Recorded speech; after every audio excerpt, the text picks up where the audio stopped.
Alright everyone, we start off today with the only major news actually that we can cover because everything else has been completely shoved to the side. I've even heard, I guess Posobiec was reporting that Jen Psaki was taking the next week off. I don't know whether that's a tongue-in-cheek jab at what Biden's non-administration is doing right now with regards to both Afghanistan and everything else that's going on, or whether that's actually true. But I mean, looking at what Joe Biden said, I'll get to that in a moment, is so surreal. It's so that the response is so bad, it's not even characteristic of Joe Biden's normal level of incompetence. This is his Hurricane Katrina moment. You'll remember the lack of response for days after Hurricane Katrina is fundamentally what crippled George W. Bush's administration. Wasn't Afghanistan, wasn't the blundering into Iraq, it wasn't economic woes, it was Katrina. It was a domestic response. Here, it happens to be a response to foreign events.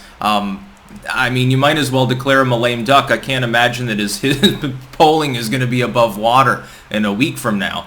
First and foremost, if you're watching this video on YouTube, before I get into the nitty-gritty of this almost bizarre, surreal story, with the Afghanistan response of Beijing Biden's non-administration at this absentee administration, we'll call him. Keep in mind, pinned comment down below with links to 4 other video hosting sites I use. I make 2 videos a day that are exclusive to those platforms. Now, Joe Biden came out, and this is CNN. To be clear, this is, again, the legacy media reporting this. This isn't The Blaze. This isn't Breitbart says that Joe Biden is doing a thing. Link in the description, archived, of course. Always use archive.today. Keep them accountable and remove their clickbait, ad revenue source. Joe Biden, here's his response to the fall of Afghanistan, which happened yesterday. Today, there's thousands and thousands of people huddled in the airport without any apparent security. You got British troops there trying to manage evacuees. You've got thousands of additional U.S. Marines in Afghanistan. They're burning shit at the embassy, and you've got a dozen pictures at this point of U.S. helicopters lifting off from the airport and from the parking lot next to the embassy. They look exactly like the fall of Saigon. I mean, for propaganda purposes only. The resemblance is uncanny enough that it's like this is an unmitigated disaster. This is obviously, I would say, worse than Katrina. For the Biden administration's support, I can't imagine that even the cognitive dissonance of his Twitter echo chamber partisan fans is going to save his admin from this. How does Biden respond? Again, link in the description. I'll address it in the coming few days. So, in other words, country you've expended $2 trillion in, 20 years of time. Thousands and thousands of lives and tens of thousands of civilians there dying in the process. After all of that effort, in the course of a few short weeks, Taliban takes over, and the President of the United States, the Commander-in-Chief of the Armed Forces, because we do have like 5,000 troops in Kabul right now, won't even address it right away. He should have come out on national TV and live stream immediately when Kabul was embattled. He should have addressed this last night. And any competent president, number 1, would have. But he's incompetent, and he doesn't care, number 2, so it's a big problem.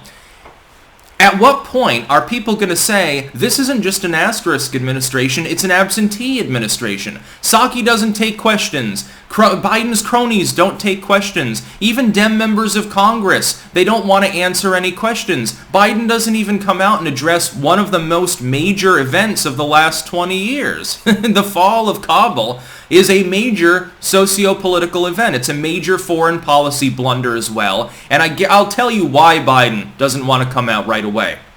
First, the situation is fluid.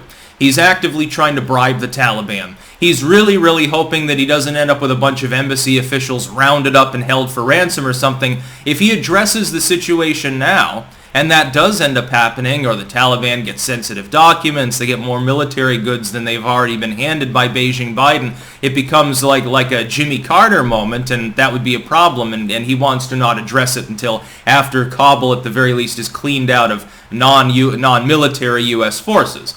That's even understandable. But to not even address the situation in a topical way, to not even come out and say, well, I'm monitoring the situation, at the very least give people the impression, even if it's a false impression, give them the impression that you care. There's almost 40 million people in Afghanistan. They've been completely abandoned. And this didn't have to happen. Biden just had to stick to the May 1st withdrawal instead of waiting until the middle of July. That's all he had to do. But he couldn't do that because Trump would have taken credit for ending America's longest war. This is all, what you see before you is the result of the egotism, the blind betrayal of the American people, and the stupidity of globalist foreign policy. This isn't even a Democrat issue, it's a globalist issue. Bush got us involved in the first place. George W. got us involved. Obama kicked the can down the road. There was a troop surge under him. Trump is the only one that tried to tacitly withdraws. He scaled down the forces. He brokered a peace deal. It was agreed to by all parties. And as I've explained, and this is true, and Biden's fans may not want to acknowledge this because they've been propagandized into thinking the Taliban is an insane, irrational actor. They're not. These people use religious fanaticism as a veneer over what is essentially a political movement. Just like ISIS, just like all of these other groups, they justify their actions by interpreting the Quran in a certain fashion. They're not accepted by mainline Muslims, which is why 99.9% of the people fleeing them are Islamic. That's what people need to understand. The Taliban are rational actors. They know where their money comes from. Hell, they'll do business with the U.S. They made a deal for a reason. Because it would have brought economic stability that would have allowed them to keep maintaining their control over the hinterlands of the country and the opium fields, and they would have gotten their money. They have theirs. They weren't interested in creating an emirate. But now, of course, there's no repercussions to doing so. If you're given a situation where you can ignore the U.S. pushing the date back and stay out in the hinterlands with an Afghan government that clearly won't push back against the U.S., because that's the fundamental problem when Biden moved the date back. The Afghan government grumbled but did nothing. They should have forced us out of the country, ironically enough. And they could have. They had the troops. They could have just said to the U.S. soldiers, fucking beat it. Just go. Get your papers and go on May 1st. We're not tolerating you any further. We'll break into your offices if you do, so fuck off. Could have done that. The Taliban wouldn't have taken Kabul. Of course, it means we would have had a hostile Afghan government that we funded and trained, but I think it's better than the alternative. The president of Afghanistan fled the other day. Yeah, he went to Uzbekistan, I guess. He's got his. He probably left with crates of U.S. cash. This is all Biden's fault. Even more than it is like W's fault. I know he gets us involved in the first place, and Obama sort of cements it, and Trump's the only one that tried to get us out. Is it true that we had to leave? Yes, of course. I don't deny that. Why didn't we leave then on May 1st instead of waiting till the middle of July? Biden's fans are trying to defend the fucker by saying, well, we had to withdraw. He got us out of Afghanistan. We could have been out 2 months prior. And there were logistics already in place. Trump's deal allowed for the removal of all the guns and armor and vehicles and shit the Taliban now has. We had time to do it with the May 1st deadline. But the second Biden got into office, instead of going forth with the deal, he's so incompetent, he and his cronies ignored the issue. They probably didn't expect to withdraw at all. That's what happened. They probably expected that things would be fine. Biden came out months ago and said, well, the odds of the Taliban taking over the country are very small. After all, you've got hundreds of thousands of Afghan forces that are well-trained and well-equipped with U.S. weapons.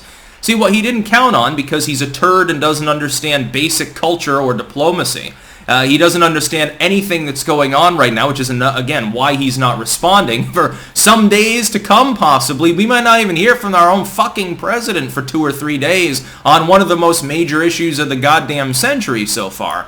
What happened is that the Afghan forces just didn't fight. Why should they? Oh, they're going to fight. They're going to fight to defend a government that is openly disgraced by the Biden administration, literally backhanded by the United States that funded it. And its will completely ignored, and that government doesn't do anything about it.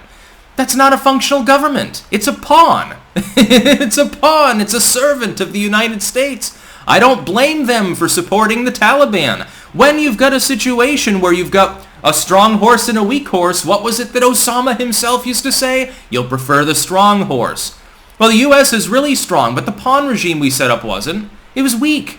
It doesn't fit in. It didn't make any sense. It was basically a city-state of Kabul government that happened to have a presence in other cities that the Taliban basically tolerated for a number of years. That's basically what we set up.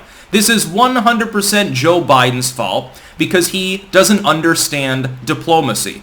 This makes sense. Other than being, again, a largely absentee chucklehead vice president, his entire experience is legislative. He was a senator for 3 decades, or 4 decades, or some insane number like that. Trump had experience in executive things, especially Asian politicking, because he did business over there, in Russia, in China, in Japan. He knew what was going on.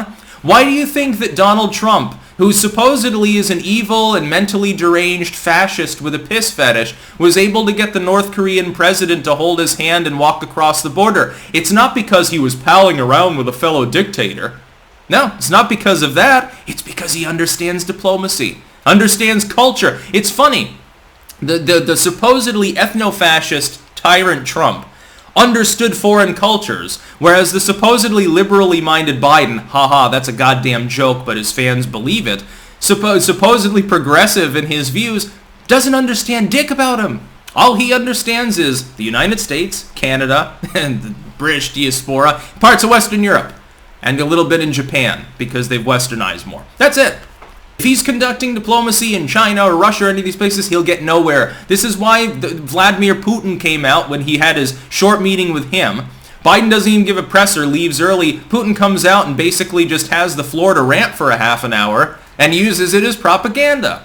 This is why the Chinese right now are running roughshod over the Western world unimpeded by globalists, because the globalists can't do anything about them because of investment structures. Trump was the only one capable of doing that. Joe Biden can't. This is Biden's Katrina moment.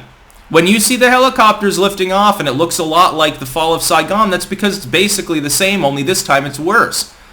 This time, now they're just executing people openly in the street. They're not even going to bother taking hostages unless they're high level.